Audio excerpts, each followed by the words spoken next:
Don't you know? Don't you know? Skin out! Skin out! Skin out, girl! Skin out, yay! Right.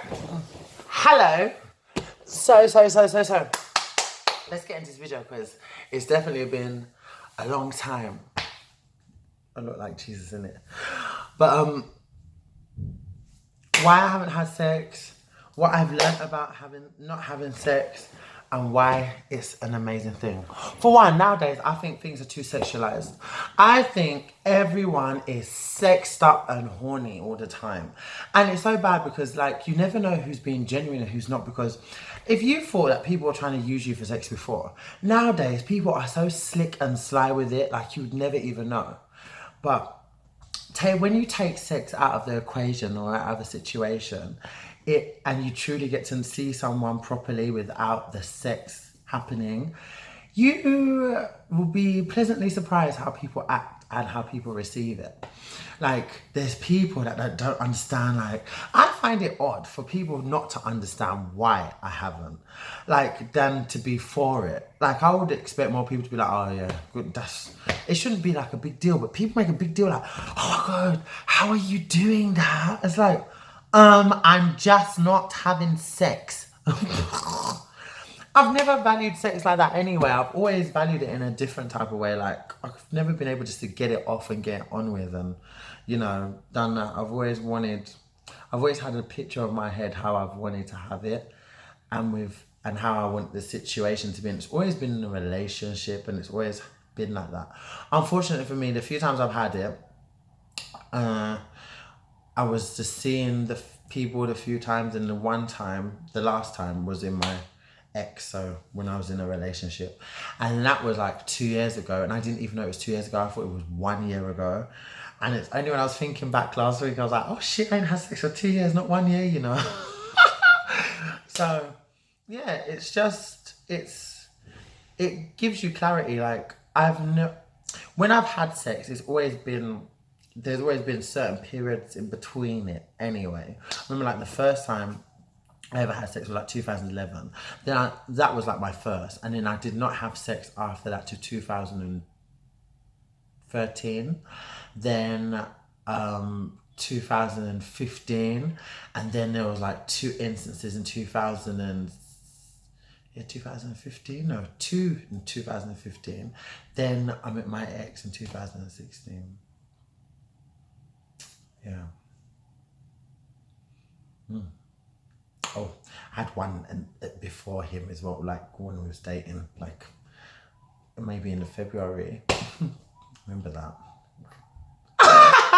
But it hasn't been like long. I haven't had loads of sex.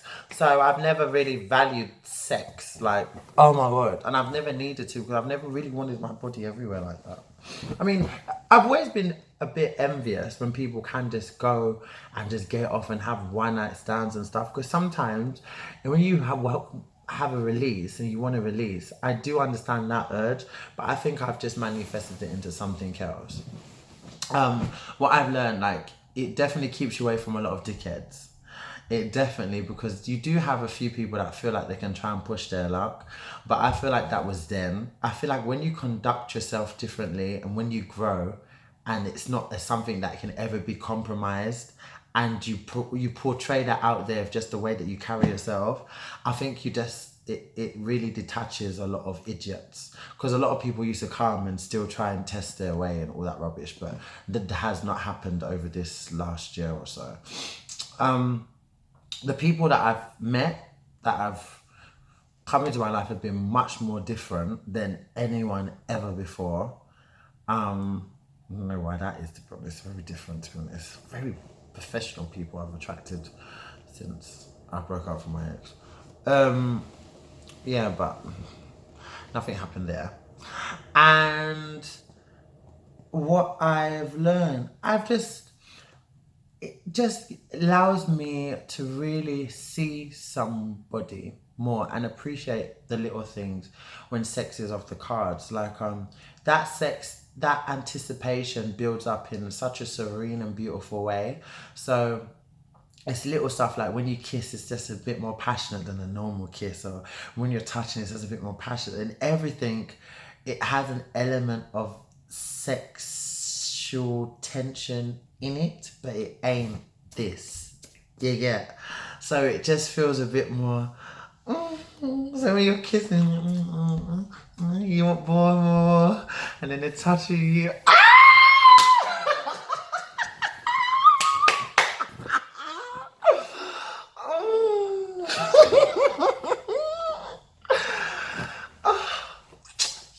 It just adds that little bit of, ching. And then when you finally do it, it will just be amazing. And I don't need, if people are like, you need to test the water. I'm sorry. Trust me, when you have a certain amount of chemistry and a certain amount of passion with someone, that would not, you wouldn't think, oh my God, that's shit. It's because people always put too much in thought of things, because initially when things happen, you don't have that first thought come to reality. It's easy to think and say, oh, this is going to happen. If this happens, then I'm not going to do this. Oh, we're going to be let this be.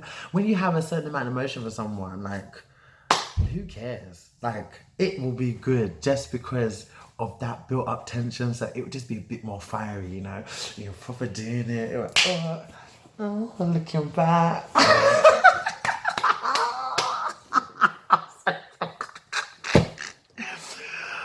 I love it. Add value. Before, I used to be just hyped to be like, oh.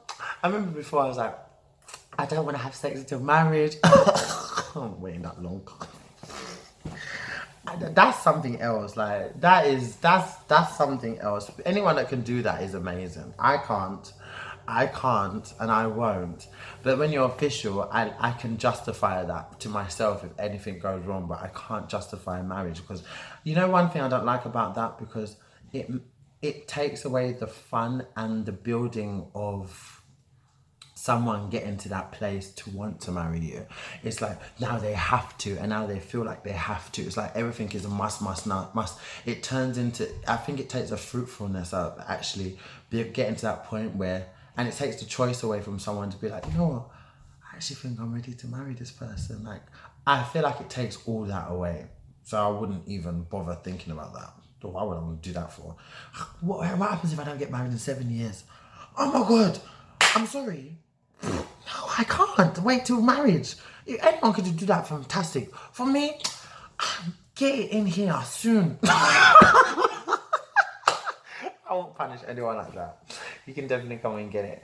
When you say, yeah, I want us to be official. When I hear a fuck, daddy. Yeah? You know what I mean?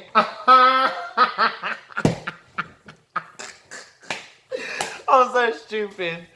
But bottom line of the story is that being celibate, it gives you clarity. And you know what I've noticed? Funny enough, this is going to be the most odd thing to say, but I feel like more things have happened in my professional life from me being abstinent.